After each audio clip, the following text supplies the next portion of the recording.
All right, and I can't talk about Avengers because, and neither can you, because we're still under embargo as we're recording this. Yes. But We've already said too much.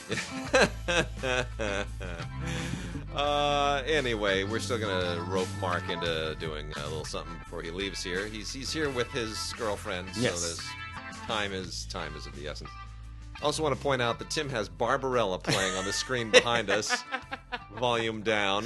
I have about, I think I have 6 televisions of various different sizes scattered about my house. All of them are on right now. And they're all on something different. Movie channels. I mean, look at that. There he is, carrying her away. Oh, my God. It's so wonderful. Raja Vadim. Yeah. She was married to at the time. Yeah. My goodness. Yeah. Well, anyway. No Netflix news this week. No. It's a new beginning for us. But a lot of other interesting things are obviously in the works. Cannes Film Festival is coming up very soon. Yeah. So we will see what happens there. I suppose that's the Netflix news, that no Netflix films will be there. Old news at this point, but nevertheless still news. Yeah. Well, it's interesting. I mean, we're going to have I think like we said last week, in 10 years, this business is going to look entirely different, and it's going to happen in leaps and bounds. So it's going to be very interesting to see what happens by the end of this year. I'm still trying to get hold of the people at Movies Anywhere to give me some more answers. But I think what I talked about last week too is probably the reason why they're so mum, because I think all of that I think Movies Anywhere is going to get roped into the whole Disney ecosystem. I think into the broader Disney ecosystem, and I think that's going to be part of their Netflix killer or their attempt at it.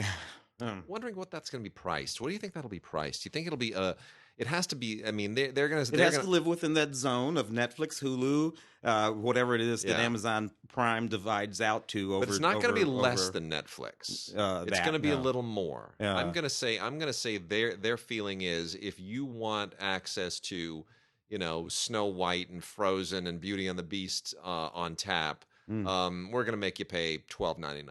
See, it's funny because don't forget when a homie who runs Netflix tried to do that tiered pricing thing, and how that came back to hurt him deeply. That almost did that company in. Yeah. And so I don't think there's very much elasticity in the price points for these things. Yeah. My wallet breaks at $9.99. Seriously, if it's more than $9.99, I reflexively will not do it. Yeah. It's $6.99. I will almost do anything. $4.99. I will do anything. Which, by the way, if they're listings, sometimes going the other way is the smart thing to do. Yeah. And I know the numbers. $12.99. You do that. You count the number of people who buy the service. You make X number of $1 billion. If you do something like $6.99, and suddenly now you get me, because you're going to lose me at $12.99.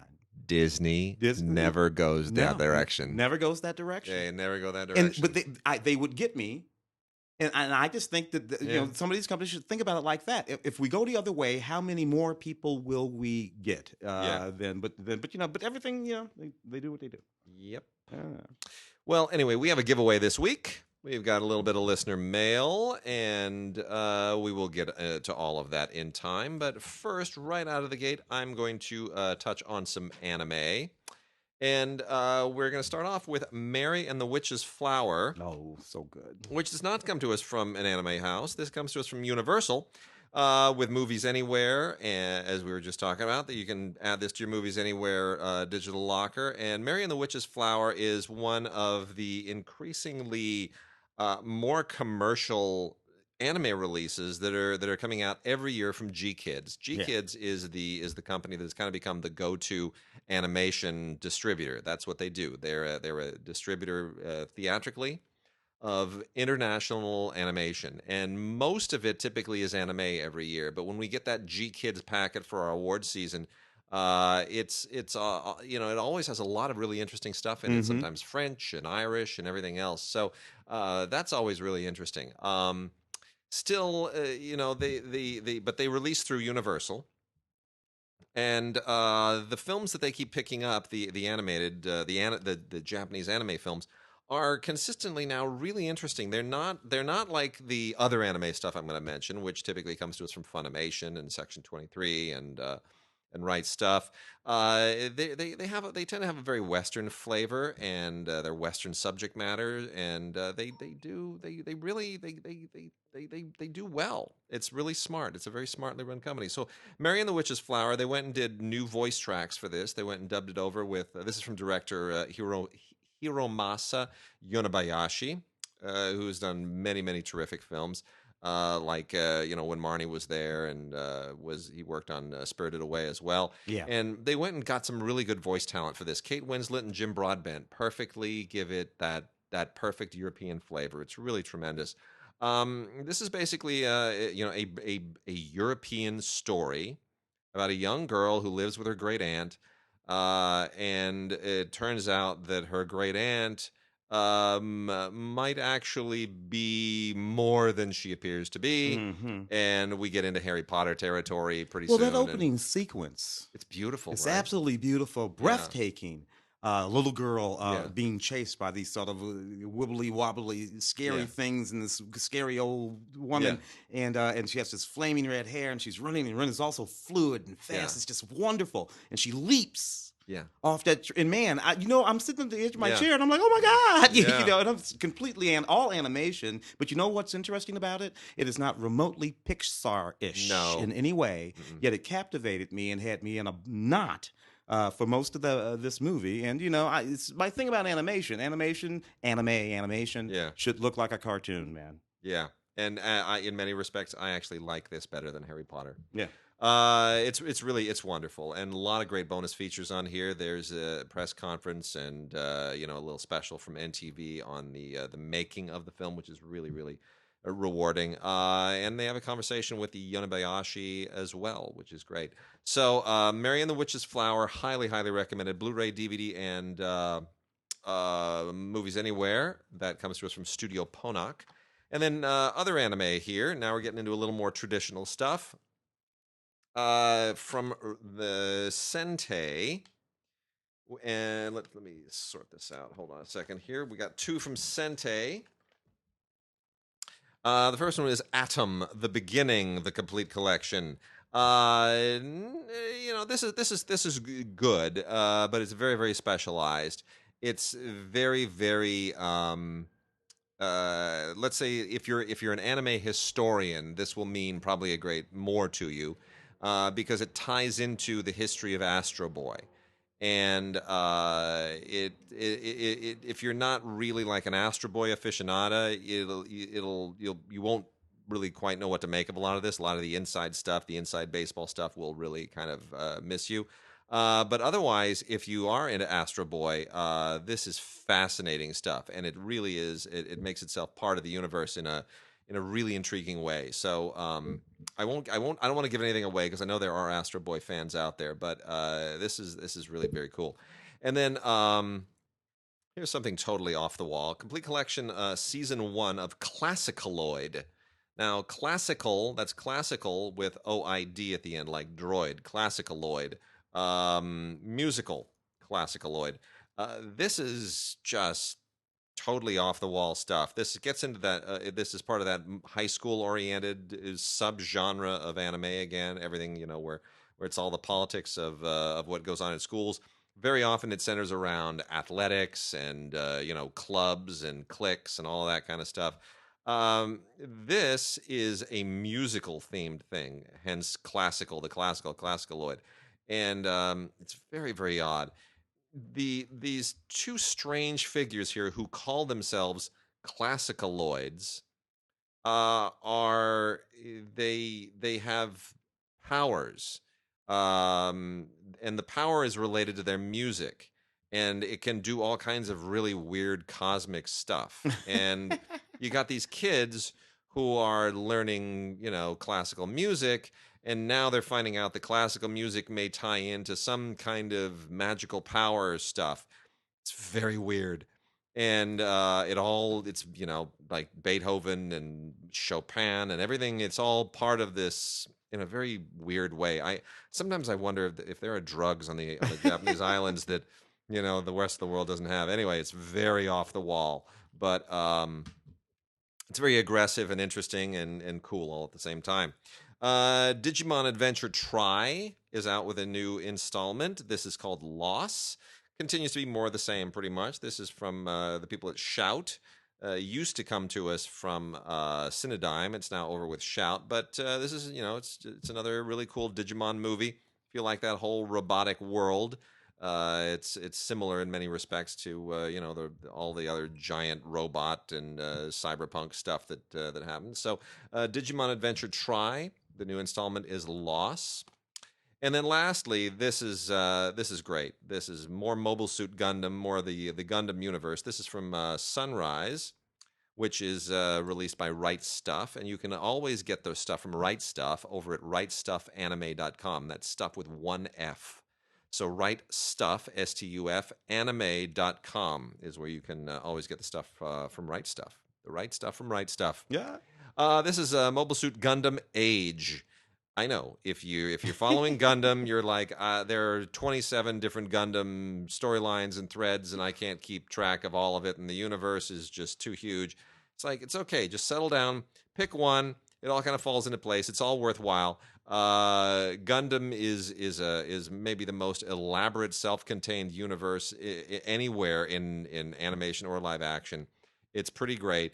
And it all makes a lot more sense than anything Power Rangery, because none of those things ever make any sense.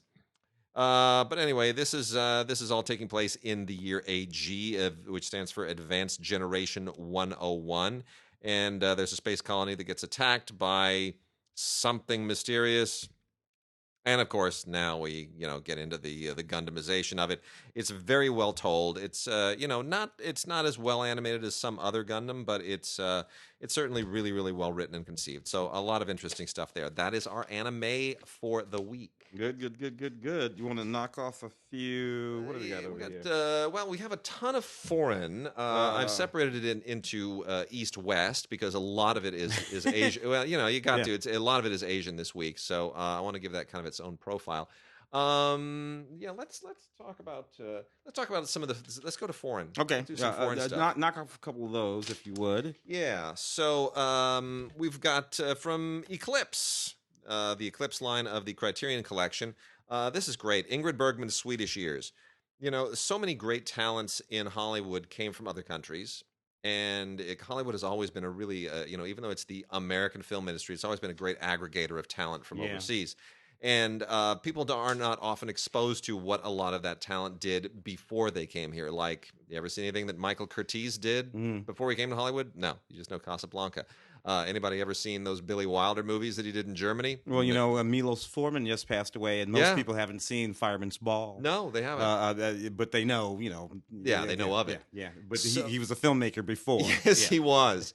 And so Ingrid Bergman is certainly one of the big ones. Ingrid Bergman was in a huge star before she came to the United States. Ingrid Bergman's Swedish Years are now summed up in 6 films that they put together in this really great box set. And those films are The Count of the Old Town, Walpurgis Night, Intermezzo, which of course has a Hollywood version as well, Dollar, A Woman's Face, and June Night. All of them really, really interesting films. Intermezzo, of course, is the most interesting because they would remake. She would play the same part in the American remake, kind of like Depardieu did in My Father the Hero, except that film isn't worth remaking. But Intermezzo, yes, the Hollywood version is splashier and probably better, but this one is really, really good too. It's still, a wonderful, wonderful film, and it's great to see her actually speaking in Swedish. My favorite of all of these is probably The Count of the Old Town, which was Bergman's first speaking role. And it's just it's a really, really fun movie. She plays a chambermaid who is seduced by a jewel thief, and it's light and it's funny and it's fun and completely un-Swedish, because Swedish movies are usually about people just suffering in winter. There are very few Swedish movies that are actually fun. And this is one of them. It's very, very fun. Also, a great one here is A Woman's Face, which is a thriller, and June Night, which is kind of a bit trashy melodrama in some ways, but all really good. Ingrid Bergman's Swedish Years from Eclipse. And a similarly great boxed set is Sasha Guitry, 4 films. Sasha Guitry, was a filmmaker that was introduced to me in film school. Oddly enough, Yeah. I was not familiar with Sasha Guitry necessarily until I took my European cinema class, and we were introduced to a filmmaker who's basically a contemporary of Renoir, Mm-hmm. but who didn't make the big, heavy films like Renoir made. Renoir made, intense, heavy films. Sasha Guitry made wonderful, light films, and they're clever, and it's kind of light comedy, and it's really great. He was a stage director and a playwright as well, and kind of brought all of that to the French cinema in the 1930s. And there are some just wonderful, wonderful Sasha Guitry films.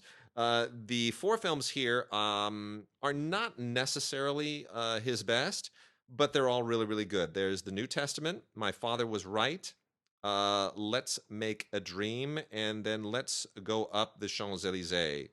And that last one is probably the best of this. Let's Go Up the Champs-Elysees is, essentially the history of the Champs Elysees with Guitry acting in the film as well.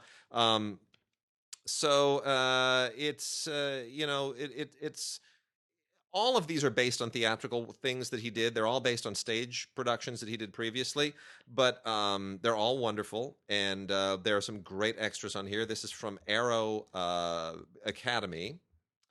And maybe the best thing on here are the interviews that they have with Francis Weber and Pascal Thomas, who talk about why Guitry was important and how he influenced many generations of filmmakers. And anything Francis Weber has to say is worth paying attention to. There's also a new introduction from Jeanette Vincent-Doe, who is an expert on French film, and a 60-page booklet with lots of great essays and pictures and all kinds of fun stuff. So, Sacha Guitry, four films, 1936 to 1938, from Arrow Academy. For any French film buff, you're absolutely gonna just have a heyday with that.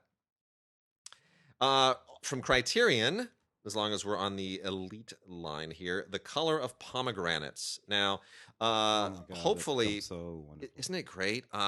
Here's the thing about the Color of Pomegranates. This was previously not a Criterion release. This was previously part of the Films of Sergei Parajanov box set from Kino that was released 10 years ago. Mm. And that has been kind of a holy grail for a lot of people because Sergei Parajanov is a very difficult filmmaker to see his movies. Parajanov's films are primarily they focus very heavily on Armenian culture, and they're kind of on the fringe of a particular class of Russian slash Soviet cinema from the 60s and the 70s. And The Color of Pomegranates is maybe the most famous of his films.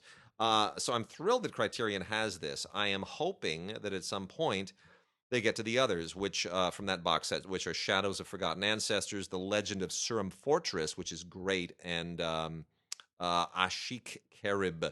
Those are the other films. But The Color of Pomegranates is the one that most people typically know.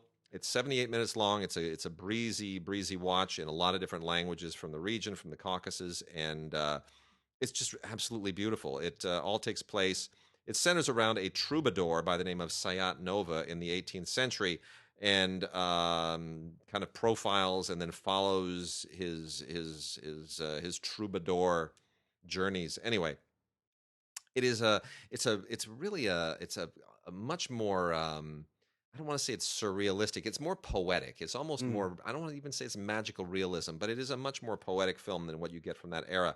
And it ran into all kinds of trouble with the Soviet authorities. And so anyway, a lot of different cuts have existed. This is the one that they claim is closest to his original cut.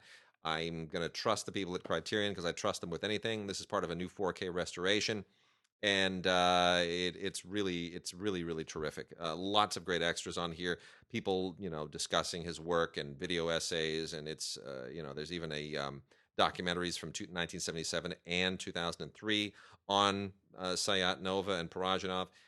It's great. It's a great film. This is one of the most important Criterion releases of the year. So highly recommended. Wow.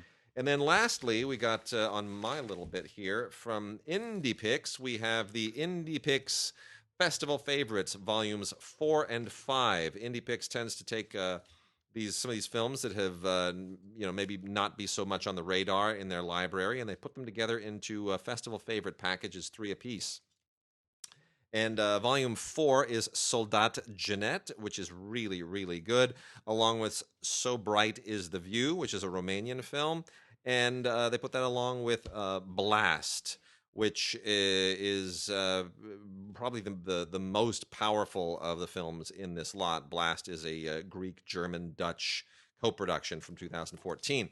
And then volume 5 adds these 3 films: Entre, which was a big deal at a lot of festivals. That Girl in Yellow Boots by Anurag Kashyap, which was at the Toronto Film Festival a couple of years ago, and then Jermal, which was also a big festival hit from Indonesia.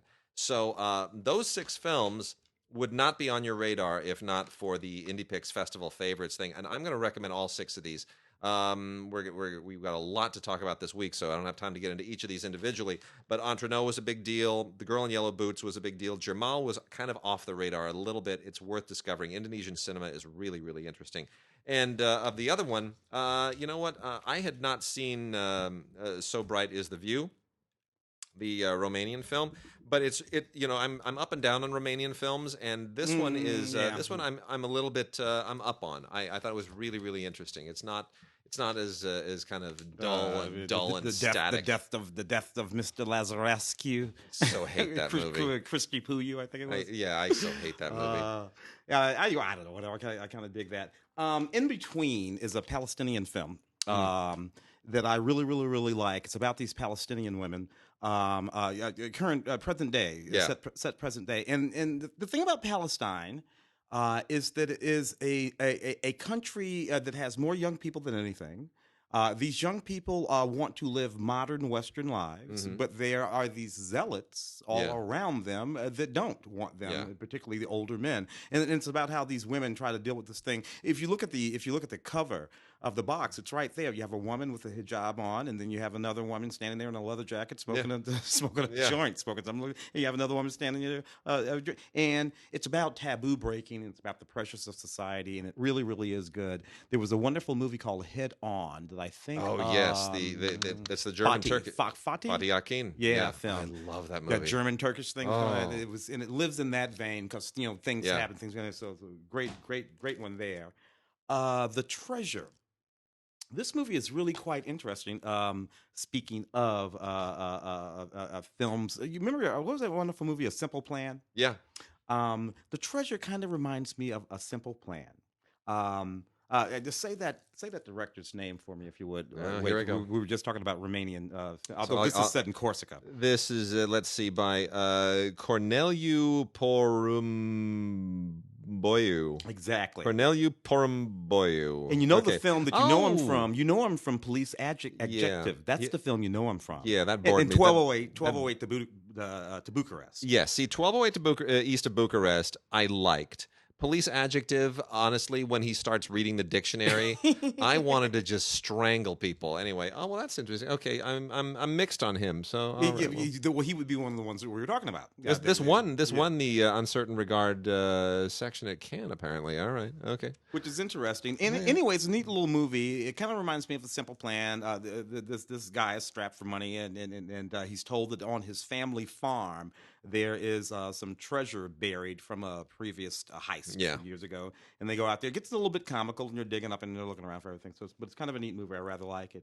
And then we have one of the first Merchant Ivory films. I think maybe Shakespeare Walla. So good. From Cohen, of course. Yeah. All new 2K restoration. Absolutely beautiful film that more or less established the sort of ivory merchant ivory dynamic for the next he just almost he just won an Oscar. Won an Oscar. So until now, and it's just a perfectly beautiful movie. It's about a troupe of English actors roaming about India, performing Shakespeare. But what we're really looking at is India. At a very, very particular time, films from 1965, and India was just beginning to make that sort of transition out of the very, very, very old world and into the modern world. Yeah. And you had pop culture there, and young people listening to rock. It's a very powerful movie, and it is the beginning of the sort of part of the beginning of the sort of merchant ivory thing. All sorts of wonderful things on here. A conversation with the filmmakers Ishmael Mirshan and James Ivory. It was written by their screener Ruth Prower Javala. So wonderful, wonderful movie. I'm just kind of preoccupied with the horned woman And who's giving Barbarella what for right now. This movie, man. Always something like that. A Violent Life. Now, this film it's set mostly during the war, and of course, and it's about this young man who flees all of that, right? Flees the war, goes to Paris. One of his comrades from the war gets killed. He has to go back. Yeah. He knows that if he goes back, he's probably going to get killed too. Right. But it's one of his comrades. So he Yeah. has to go back. So it's about all that radical stuff. And it's a really dark movie. This movie, and a lot of it has to do with these families, because a lot of what was going on in that war had to do with families. And you had situations Yes. where families, where people had actually intermarried into families and they still killed each other. That's how So awful. That's how awful that became. And a lot of this sort of feels like that. It feels like a Gomorrah. Remember that movie Gomorrah? Oh, yeah. That's what it feels like. Yeah. Let me see here. Well, I got one. As long as we're talking about things that have certain political ramifications, The Teacher, which is from Film Movement and directed by Jan Harabik, who did Divided We Fall, which got an Oscar nomination. This is a Czech film set in 1983, full-on Cold War communist conflict, oppression in what was then Czechoslovakia, and this is about a middle school teacher who runs afoul of some of the parents there, and she also happens to be a very high-ranking Communist Party official. And this is about how the families of these kids cope with the fact that they're kind of between a rock and a hard place, and that the political establishment has now intruded on their kids' middle school education. Comes with a bonus short film called Sacrilege from Switzerland and France, and which also has which it ties in some similar ways, although it's more about the it's about the current conflict in Europe. If you look at the Cold War as the last one, the current one now is the migration and the issue of Muslim immigrants in Europe and how are they integrated. That's what Sacrilege ties into. So, The Teacher by Jan Hrebik and Peter Yarkovsky. I'm sure I'm omitting some of the consonants in their names. I apologize. I am not skilled in the language. I got Bad Lucky Goat here, which is a really, really good little Colombian film by Samir Overos, who made this wonderful little movie called Olga about 2 or 3 years ago. Yeah. This movie is so neat. It's about these two young teenage Colombian, their brother and sister. And they're supposed to go pick up this tourist who's going to be staying at their house, and they take their father's truck to go do it. But they accidentally kill this goat. It's supposed to be a lucky goat. That's the title, Bad Lucky Goat. Anyway, they kill this goat. And the whole movie is about how they have to it's almost Ferris Bueller's Day Off, right? Yeah. They have to try to get that, they have to reconcile for killing the goat, for one thing. They got to get that truck fixed, and they got to pick up that tourist, and they got to get it all done, and their father cannot find out. It is just so funny. Absolutely wild, and you don't see a lot of films like this coming out of that. So, and there's also a little bonus short film on it called Miss Whirl, which was also directed by the same guy. So Rene Goscinny, who created the Asterix comic books and the character of Asterix, also did a book series called Little Nicholas, and that is the inspiration for Nicholas on Holiday from Laurent Tirard. This is a French film from 2015. And it's just a sweet, charming little movie. There's nothing; it's not groundbreaking or anything. This is from Icarus Home Video, and it's just following Nicholas and his buddies, and they're an interesting, motley little crew of kids. And then there's a girl who's a part of it as well, and their wonderful little vacation by the sea. I would like to compare it to Pippi Longstocking, but that may be a negative comparison for some people. But there are some similarities. There's a little kind of a Roald Dahl thing going on there as well. Daughter of the Nile is a big deal. Daughter of the Nile is a 1987 film by Hu Xiaoxian, the Taiwanese master. And this is a crime drama from here's the thing with Hu Xiaoshen. I love Ozu, but in small doses. Hu Xiaoshen is like Ozu in big doses, and there are certain Hu Xiaoshen films that just bore me absolutely.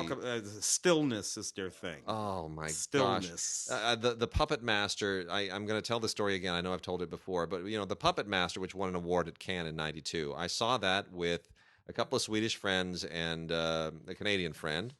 Bruce Kirkland, a terrific Canadian film critic, and I'm sitting there in the theater, and I fell asleep. I don't know, half an hour in, and when I woke up, half the theater was empty.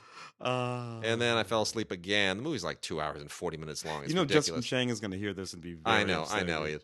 And then I fell asleep, and then I woke up again, and they were just my Swedish friends and Bruce Kirkland who were laughing at me because now there are maybe 8 people left in the theater. We constitute half the theater that's left. And I think the only reason they stuck around was to just watch me sleep because apparently I was entertaining. Anyway, it's the most boring movie ever made.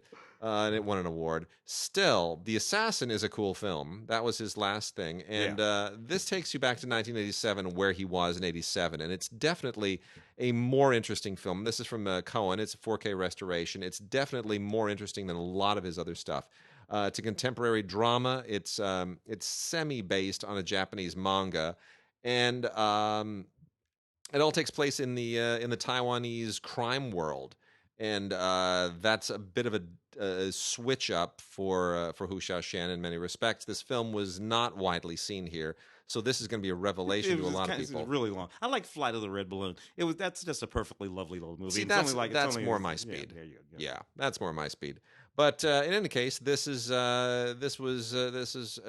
worth seeing, especially if you're a fan of his. And there's an audio commentary on here by Richard Sushensky.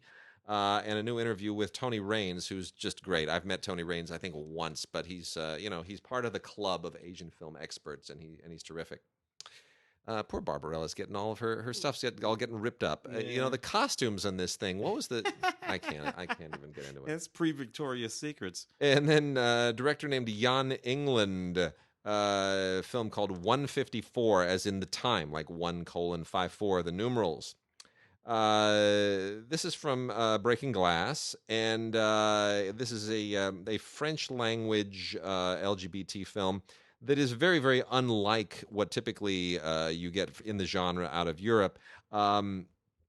Deals with a 16-year-old runner who's got all kinds of issues in his life with his family and his sexuality and everything else. And running is sort of the only thing that he has, particularly the 800 meters, which is that's his race, right? And it's about how running is his therapy, and how it takes him to some kind of resolution with all of these other things that are going on in his life. So it's even though nominally we could say it's an LGBT film, I don't want people to necessarily put it into that as a specialty division, like faith-based or any of the rest of these tend to sort of become genre ghettos in some respect. Exactly. And it's not always fair. It's not always fair, and certainly this film transcends that. So I would recommend that. What are we gonna do? Let's. Where are we at now? Got new, got TV. Let's do new. Let's do new. A couple of new. One that's fun anyway to do. That's new. It's fun. It's fun to call it new because it's a Tremors movie. Yeah. And here's the thing about the Tremors movie. First Tremors movie, with Kevin Bacon and Fred Ward, 1990. Yeah. Since then, there have been many more Tremors movies. Let me see if I can get this up here. Tremors. I lost track about a decade ago. We got the one that I have in hand is Tremors: A Cold Day in Hell. Yeah. And it's always funny to see which one of the old cast will show up. Yeah. Usually it's Michael Gross. Yeah. Usually. Right. But every now and then Kevin Bacon will show up too. Anyway, 1990 was the first Tremors. 96, Tremors 2, Aftershocks. 2001, Tremors 3, Back to Perfection. I actually like that movie. 2000. And there was a 2003 Tremors television series that didn't last very long. Kevin Bacon was actually in that. 2004, Tremors 4, The Legend Begins, which is an interesting title for a movie, of which it is the fourth. And then we skip on up to 2015 for some reason. I don't know why they didn't make one between 2004 and 2015. But Tremors 5, Bloodlines, which did not star Michael Gross or Kevin Bacon or Fred Ward or anybody in other movies. It's Yeah. completely art. Now we got ourselves Michael Gross and Jamie Kennedy in Tremors, A Cold Day in Hell. Michael Gross is back. Amazing. They should have put that on the box. Michael Gross is It's set in Canada. It's absolutely ludicrous. I will admit that Tremors was just one of my favorite movies of that and The Thing. Tremors Yeah. and The Thing. Those are the two. Those are my 1-2 of that dynamic from back in the day. This is a lot of fun. A lot of a few bonus features on here. Making of Tremors, A Cold Day in Hell, Anatomy of a Scene, blah, blah, blah, that kind of stuff. Kaleidoscope. Yeah. Toby Jones. In sort of a twisted thriller about a man, middle-aged man, Toby Jones, and his very odd relationship with his mother. It's actually a pretty good movie. And you know, it's really sharp. Toby Jones can play diabolical little guys quite well.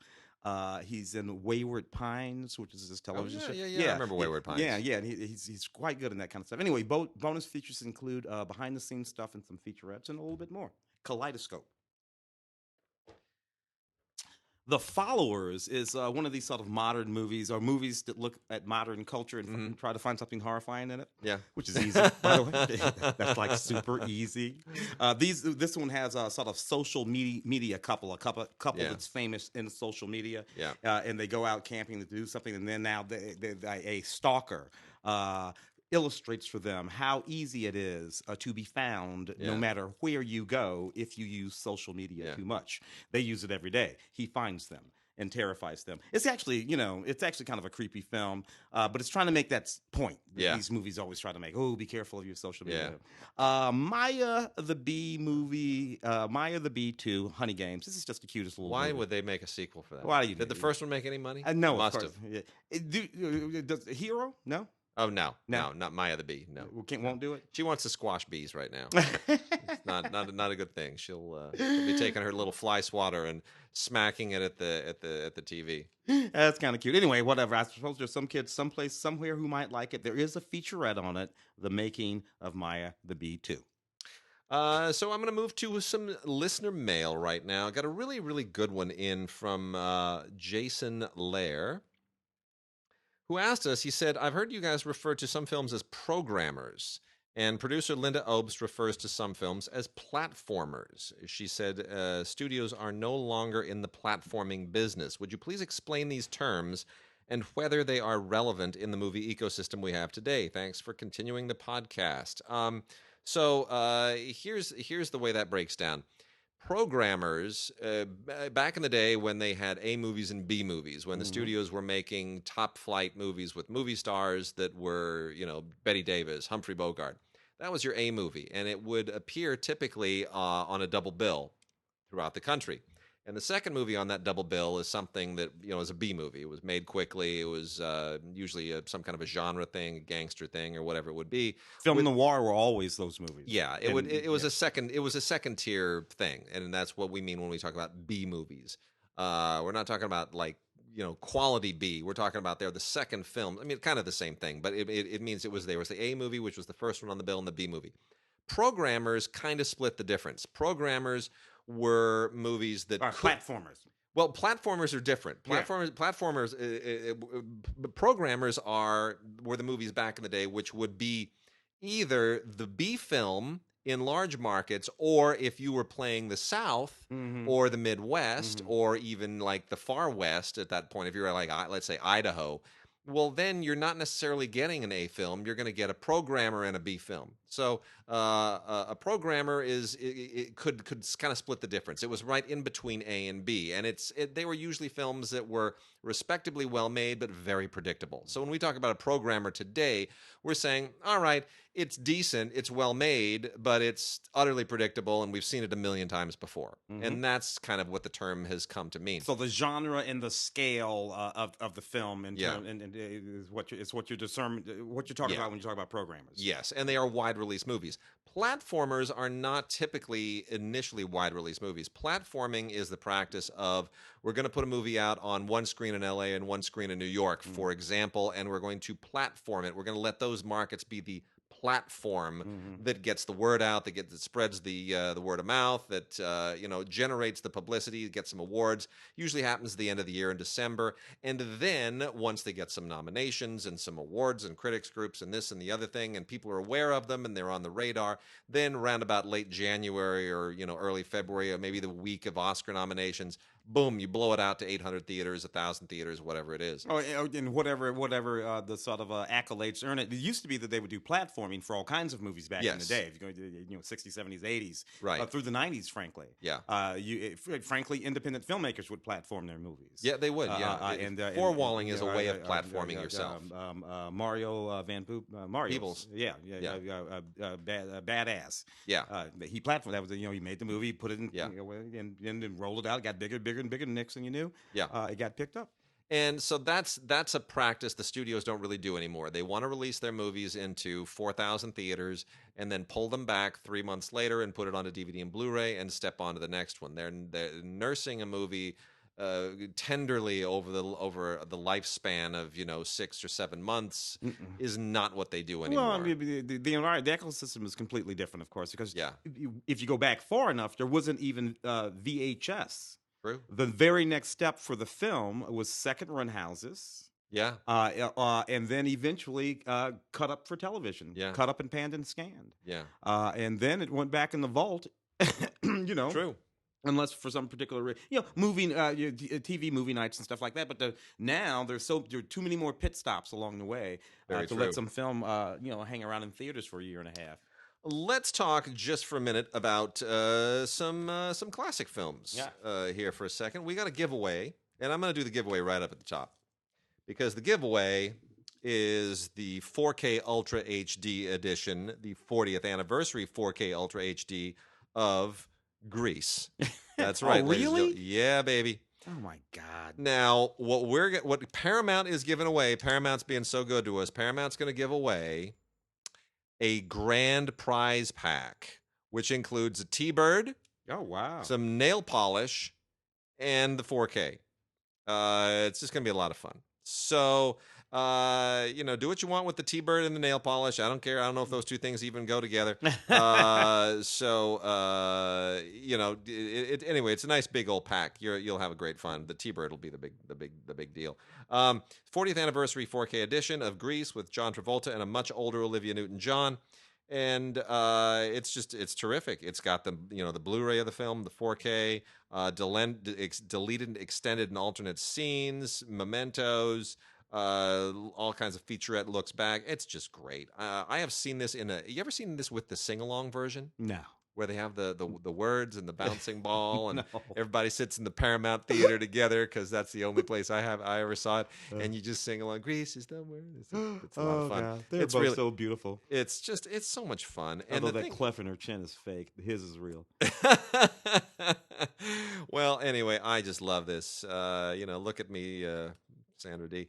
This is just such a fun film, and here's the thing, with Colcoa going on right now, every year at Colcoa, there's always a thing like a shindig at Randall Kleiser's house. Yeah. Because he's a big booster of Colcoa. I have never been. Oh, really? In like 10 years, I've been involved in this festival, and I've never been to Randall Kleiser's house. I'm going to have to remedy that one of these days. Anyway, so go ahead and send us an email to gods@digigods.com or gods@cinegods.com, either one, and put Grease in the subject line, your name and your address in the body of the email. And as long as this gets to us by Friday, May 4th, we will pick a winner and get back to you the following week and let you know when to expect your fantastic 4K Ultra HD grand prize pack of Grease, 40th anniversary edition from Paramount. Can't say enough about that movie. It's just loads and heaps and gigantic piles of fun. Yeah. Liquid Sky came out in a collector's tin a little while ago, which immediately sold out from Vinegar Syndrome, and then was selling for obnoxious amounts online. And I think those people may feel like mud now because they have now done a just regular edition that is not the collector's tin. which has pretty much all the same extras: director's introduction and isolated soundtrack, outtakes, alternate opening, rehearsal footage, all this fantastic stuff. Interview with Slava Sukerman, the producer and director. It's all, this commentary track by Sukerman. It's all really terrific. This has been restored from the original 35 millimeter negative. Liquid Sky is a legendary film. It is a legendary cult film that was a huge, huge thing. I was in high school when this thing came out, 1982.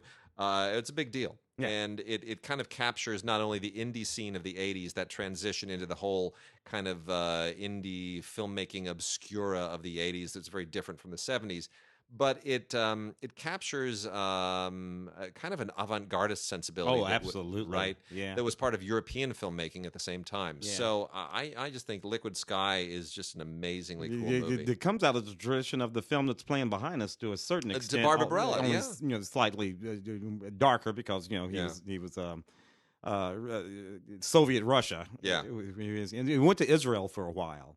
And it's very much, it's very much a part of that New York the kind of club scene, new wave scene that was the whole neon sensibility there is what gave us all those street artists. Jean-Michel Basquiat gave us all its, I was running around New York and Keith Haring, right, all that stuff, it's very much a part of that whole scene. So fantastic 4K restoration from the negative. The hairstyles, the makeup, the neon, everything will just completely blow your mind. It's a great film. Liquid Sky from Slava Sukerman, who never really did anything else this influential. It's kind of a bummer. And then from Kino, we got a few things here. Oh, yeah. We've got a couple of animated things from the Depatie Freling collection that continues to be exploited, and then a couple of live action things.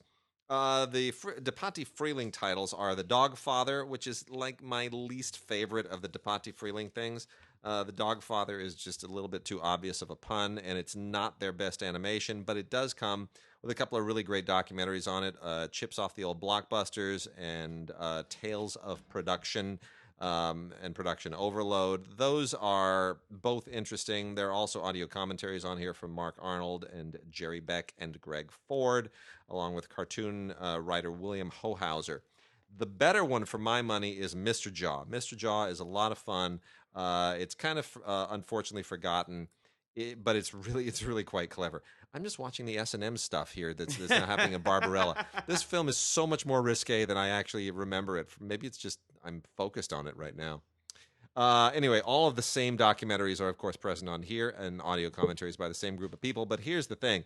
In the 1970s, around about the time when Jaws was a big deal, Mr. Jaw kind of took advantage of that in a very, very clever and wonderful way. And I think maybe better than, say, the Hanna-Barbera people were doing with all of theirs. It's well animated, it's smart, it's sharp, it's well written, and Artie Johnson as the great white shark of the title is just incomparable, absolutely terrific. So 34 episodes of Mr. Jaw, highly recommended. And the other two from Kino, the live action ones, are a couple of old, fantastic noir era classics from the 1950s. The first is Ruby Gentry with Jennifer Jones and Charlton Heston and Carl Malden, directed by King Vidor. You cannot possibly care what this is even about. All you need to know is King Vidor directs three of the greatest actors of the generation. It's fantastic, and it's absolutely wonderful. Screenplay by Sylvia Richards, I should point out, who was one of the great female screenwriters at a time when women were increasingly not writing a whole lot of movies anymore. And this is just absolutely terrific. The character that Jennifer Jones plays in here is kind of one of the great strong female roles of the period. Not typical of what Jennifer Jones did normally, but she's a real tough lady in this one. Comes from the bayou, the deep swamp area, and she's pursuing Charlton Heston and not the other way around necessarily. A Woman's Devotion, directed by Paul Henreid, who also acts alongside Ralph Meeker and Janice Rule. This is a brand new HD master from a 4K scan of the original 35 millimeter negative and positive separations. Now, I want to make clear that's exactly what's going on here. The separations are what you do with color film to preserve it. So you make black and white prints that are color sensitive in different ways. It's kind of like 3-strip Technicolor. People should know meant you were shooting a movie with 3 simultaneous strips of black and white film, which were each color sensitive in different ways. And then you would marry those with dyes in the post-production process, and that created your color. So to preserve this film, which was shot in true color, they shot it in true color and then separated it, and then they took those original 35 millimeter negative and positive separations, and they restored those and did a 4K scan of it, and that's what this is taken from.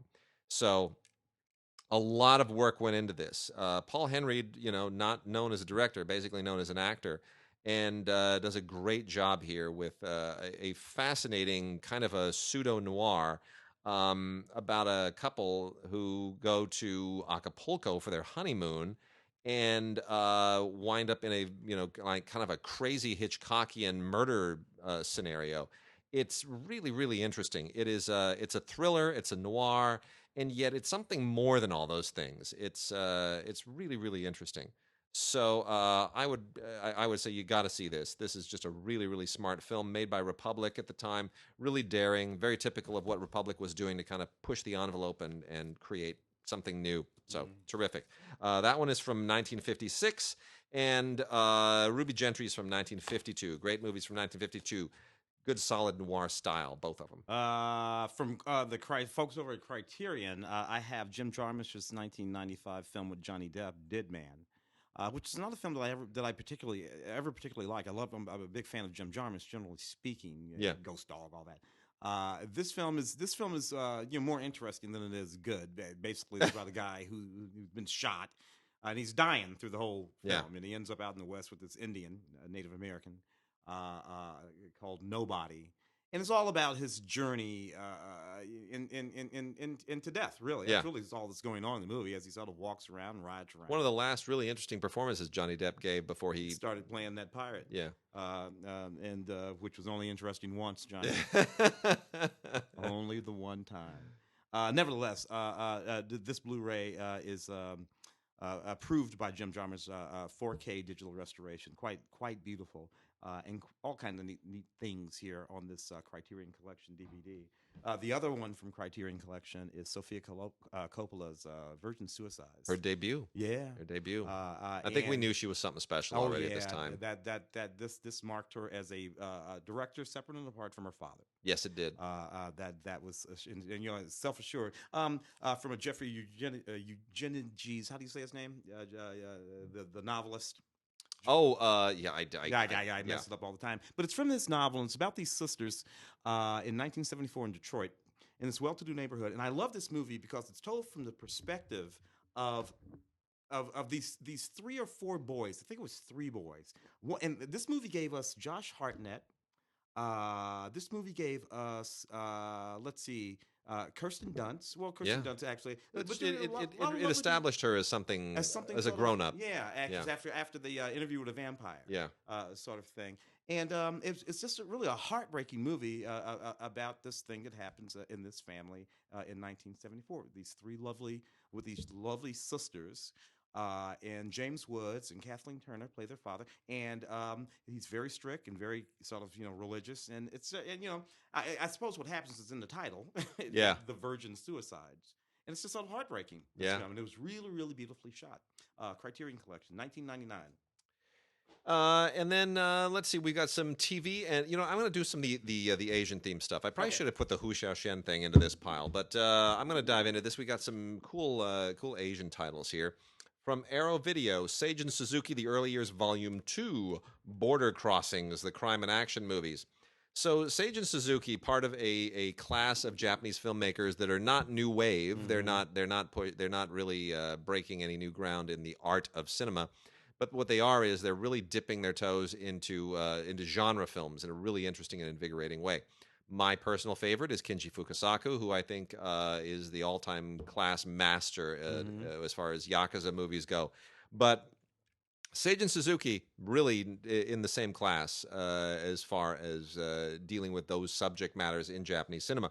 Suzuki also a huge influence on Quentin Tarantino. Kill Bill Part 1 has a lot of just raging homages to Suzuki. You know, that all that silhouetted stuff against the neon. That's really all kind of stylistic. Those are stylistic imprimaturs that he came up with. So anyway, in the 1950s and 60s, he made a number of really, really legendary crime films, and these are the ones included here are 8 Hours of Terror from 1957. The Sleeping Beast Within from 1960, Smashing the O-Line from 1960, and the last two are Tokyo Nights 1961, and the same year, The Man with a Shotgun. These are really, really fascinating movies. One of which is fascinating because it takes place in the Chinatown in Yokohama, and I'm thinking, a Japanese city has a Chinatown? I didn't know that. That's news to me. That's kind of fascinating, given the rivalry between the two countries historically. That little invasion. Is there like a little Tokyo somewhere in Shanghai? Nanking. Nanking, that wouldn't fly very well. So anyway, these are really, really interesting. And then Man with a Shotgun is interesting because it's technically considered a Japanese Western. So anyway, these are all really, really interesting films, and Suzuki is one of the great stylists of the history of cinema, and definitely should be should. So if you have Volume 1, you're definitely going to want this. If you don't have Volume 1, check it out anyway. The Woman Who Left is by a Filipino filmmaker named Lav Diaz. This won the Gold Lion at the 73rd Berlin Film Festival, and it's a bit of a big deal. It's a little.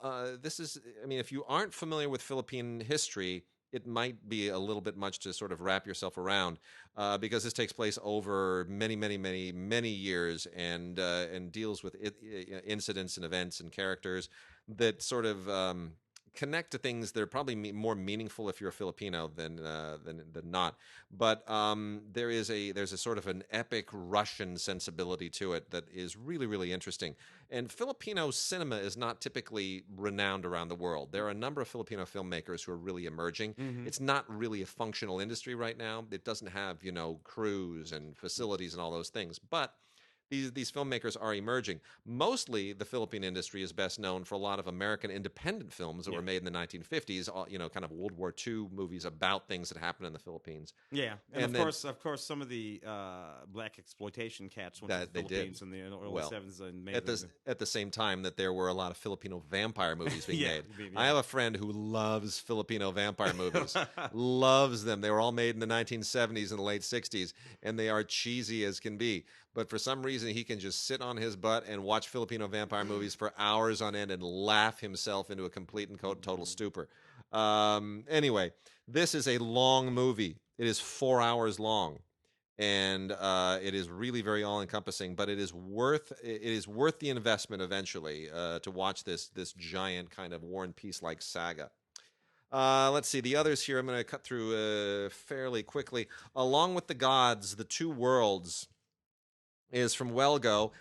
This is one of the better new modern kind of Hong Kong styled mainland films that have sort of, I think, taken the action sensibilities of action fantasy films that were part of the Hong Kong New Wave in the 90s, and most of them are just really clumsy and their budgets are too big.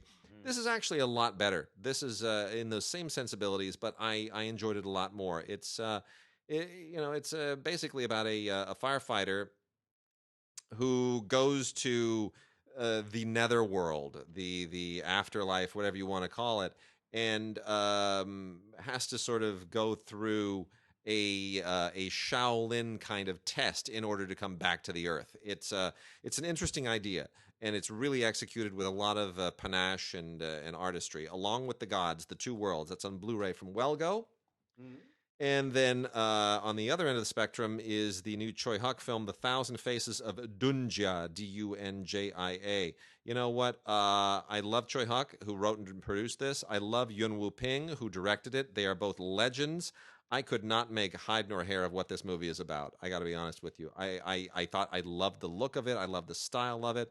I welcome these two great filmmakers coming back and doing it, but I honestly, this is my corner of the universe. I love these movies, but this whole kind of it's a wuxia film, and it's got like dealing with supernatural secret societies and these epic struggles, and then there is like some kind of an ancient monster who's threatening humanity, and I just didn't really follow it well at all. So the mythology here threw me for a loop. Still beautiful to look at, but whatever. And then we've also got Ichi the Killer, the great Takashi Miike film. This is a really kind of a creepy, gruesome, but highly stylized film. This is out in a new 4K remaster on Blu-ray. Again, remastered in 4K, but it's a Blu-ray release, not a 4K release. This is also from Wellgo. Audio commentary with Miike and the manga artist and writer Hideo Yamamoto. Now, I just want to point something out. This has an audio commentary with Miike. Get this and listen to it, even if you're not a huge fan of the film. I love Miike, not such a huge fan of this film, but the audio commentary is fantastic. It's just really, really...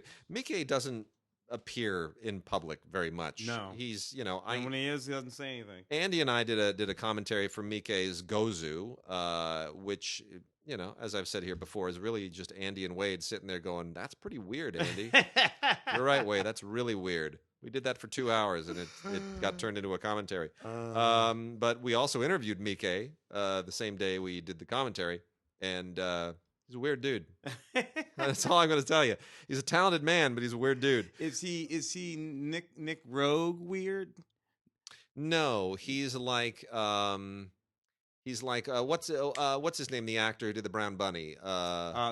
Vincent Gallo. Vince Gallo. Yeah. Okay, he's like Vincent Gallo weird. If Vincent Gallo wore, you know what? Here's what it is. He's like a cross. He's like a cross between Wong Kar-wai and Vincent Gallo. That's what he is. He's like a cross between the two. It's weird. He just wears sunglasses and he never looks you in the eye. He'll look in the opposite direction from where you're sitting, and he'll mumble. It's just he's not. Well, dude. then the filmmaking sensibilities are Wong Kar's. Yeah, for sure. Okay then. Yeah, very much so. Kinda, I guess. I don't know. And then my last two here is the very entertaining A Taxi Driver, which was much more entertaining than I ever expected it to be. This takes place in 1980. This is a Korean film, and it's not anything like Martin Scorsese's Taxi Driver. Don't let that kind of scare you away.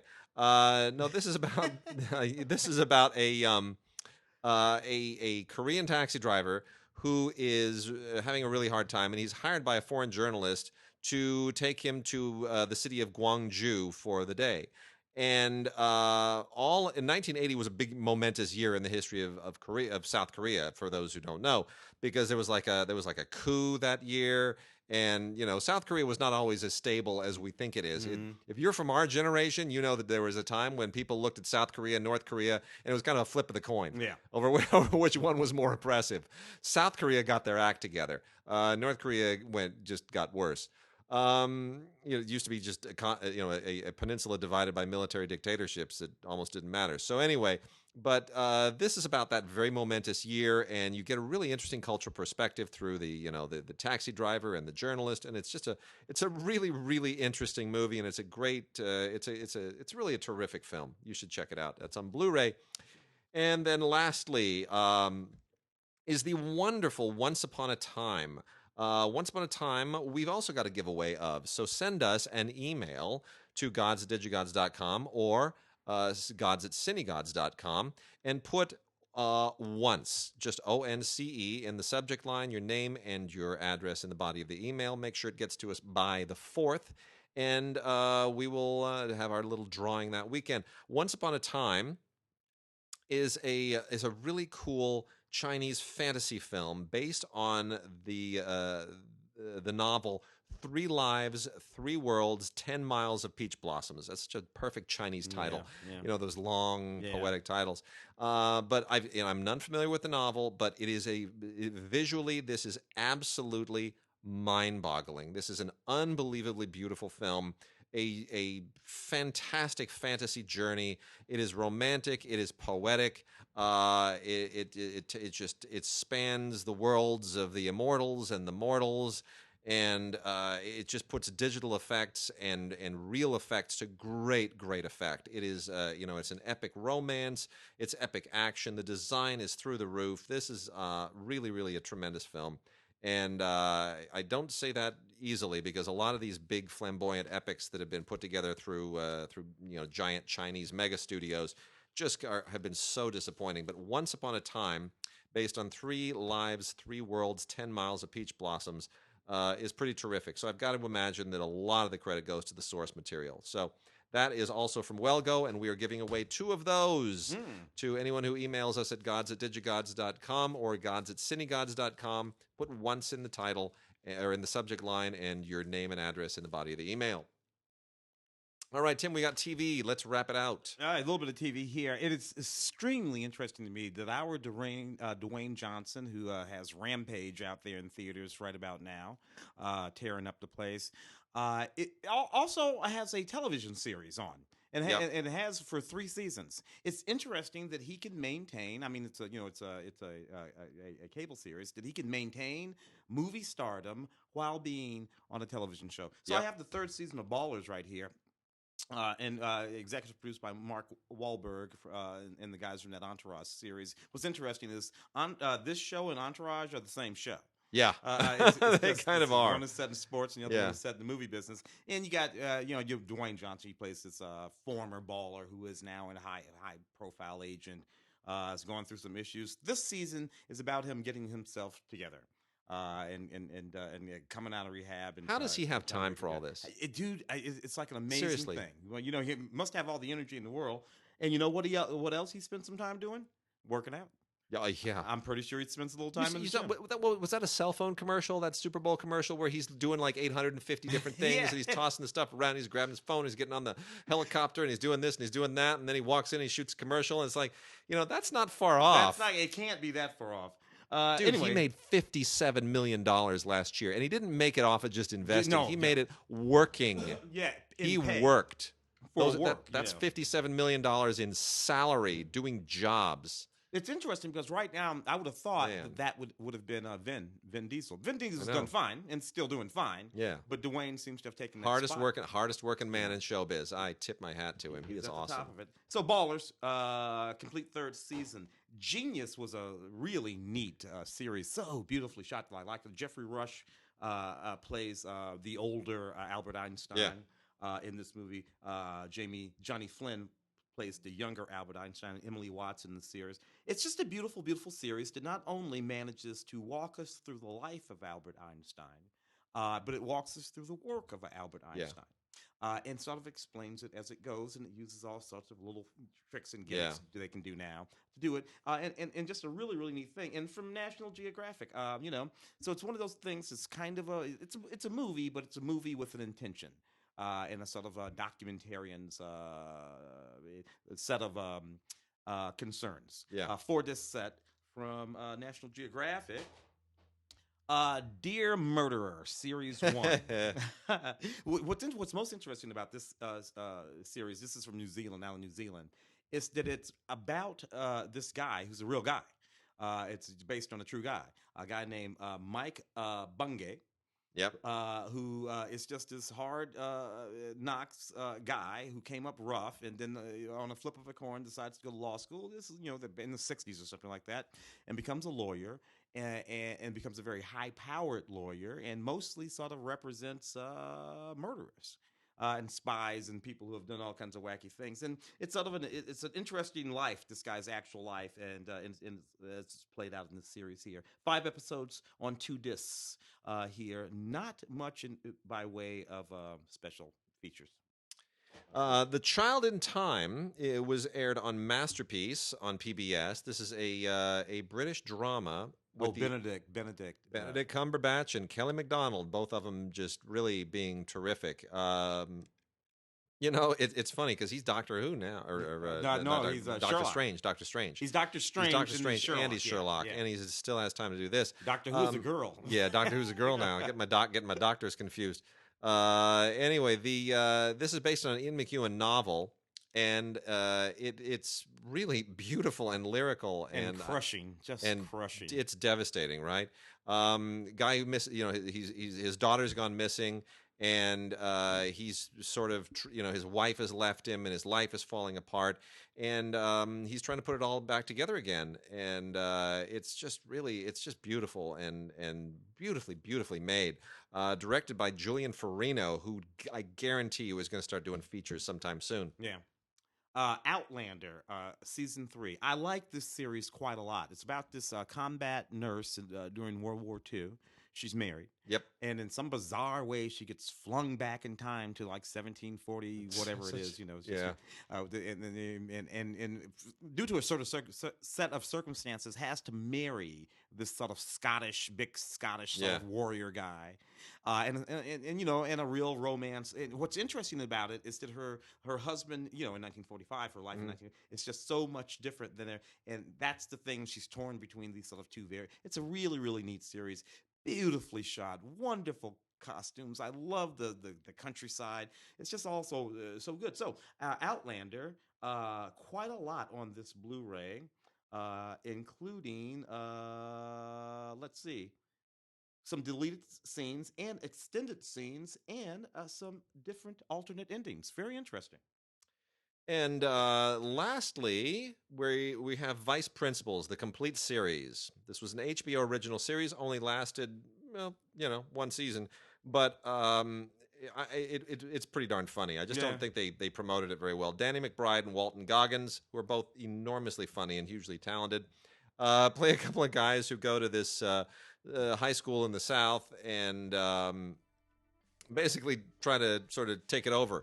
And they're ruthless Machiavellian administrators, and it's almost in the same vein as Election. Yeah. I want to say, right? Except you're at the administrator level and not the kid level. But anyway, it's very funny, and it's 18 episodes. I thought it was kind of cool. It's cathartic if you hated high school like I did. Yeah. And some great supporting performances too. It's a lot of fun. This also comes with an Ultraviolet digital copy. Yes, Ultraviolet is still around because HBO is still on board with Ultraviolet, along with Paramount and Lionsgate. So the Ultraviolet coalition was divided. Half of them went over to Movies Anywhere. It may very well be entirely folded into Movies Anywhere. I think it will eventually. It's just a matter of how the conversation happens. Why HBO is still there and Warner Brothers, who is also part of the Time Warner empire, is now with Movies Anywhere, I don't quite understand that. But nonetheless, we will see where those things go in the future. That's Vice Principals, a complete series from HBO, Danny McBride and Walton Goggins. With that, Tim, we'll be back next week. Yep.